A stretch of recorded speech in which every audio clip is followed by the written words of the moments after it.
দর্শক, নিহতদের সঠিক তথ্য প্রকাশ, আহতদের নির্ভুল তালিকা প্রকাশ সহ ৬ দফা দাবিতে বিক্ষোভ করছে মাইলস্টোন স্কুল অ্যান্ড কলেজের শিক্ষার্থীরা। আমরা এই বিষয়ে জানবো। আমাদের সাথে যোগ দিচ্ছেন তানভীর মৌসুম। তানভীর, দুই উপদেষ্টা কি এখনো অবরুদ্ধ অবস্থায় আছেন? সেখানকার পরিস্থিতি একটু জানতে চাই।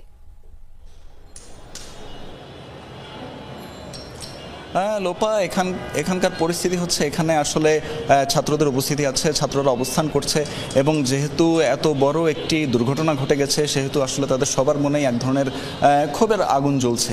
এবং আমি একটু দেখাতে চাই যে এখানে আসলে এই কলেজ সংলগ্ন এলাকাটিতে আসলে কি অবস্থা। এখানে আসলে আমরা দেখতেই পাচ্ছি যে আসলে বিপুল পরিমাণ শিক্ষার্থী এই যে গোল চত্বর সংলগ্ন এলাকাতে অবস্থান করছে এবং এখানে আসলে যান চলাচল সীমিত করে দেওয়া হয়েছে। এখানে বিভিন্ন পয়েন্টে, সড়কের বিভিন্ন পয়েন্টে শিক্ষার্থীরা রয়েছেন এবং তারা এই যে এত বড় একটি দুর্ঘটনা ঘটলো এবং এত কোমলমতি শিশুরা নিহত হয়ে গেল এবং আগুনে পুড়ে যে বিভৎস মৃত্যু, এই যে এত বড় একটি শোক, সেই শোকের কিন্তু একটি বহিঃপ্রকাশ ঘটেছে আসলে তাদের এই ৬ দফা দাবি এবং তাদের যে এই যে ক্ষোভ, এই ক্ষোভের মাধ্যমে।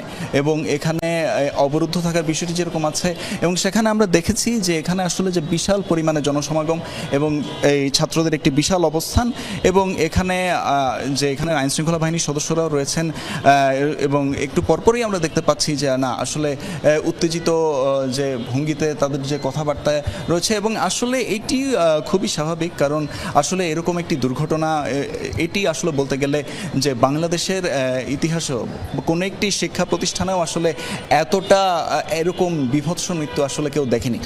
এবং তারই ফলশ্রুতিতে কিন্তু আজকে আমরা দেখতে পেয়েছি যে এই যে মাইলস্টোন কলেজের শিক্ষার্থীরা তারা কিন্তু এখানে আছেন এবং তাদের যে ৬ দফা দাবি রয়েছে সে ৬ দফা দাবির ব্যাপারগুলো কিন্তু তারা বলছেন এবং একই সাথে তাদের যে ন্যায্য দাবি দেওয়াগুলো রয়েছে এবং তাদের যে আরও বেশ কিছু দাবি দেওয়া, সেই সাথে তারা হচ্ছে মৃতের সঠিক যে সংখ্যা সেটিও তারা জানতে চান। সব মিলিয়ে তারা কিন্তু আসলে বোঝাই যাচ্ছে যে তারা আসলে তাদের দাবি আদায় না করে এই জায়গা থেকে হয়তো বা সরবেন না, বা সরতেও আসলে আরও কিছুটা সময় লাগবে। সব মিলিয়ে বলা যায় যে এই মুহূর্তে আসলে এই যে দিয়াবাড়ির এই এলাকাটিতে এক ধরনের থমথমি পরিস্থিতি বিরাজ করছে। লোপা।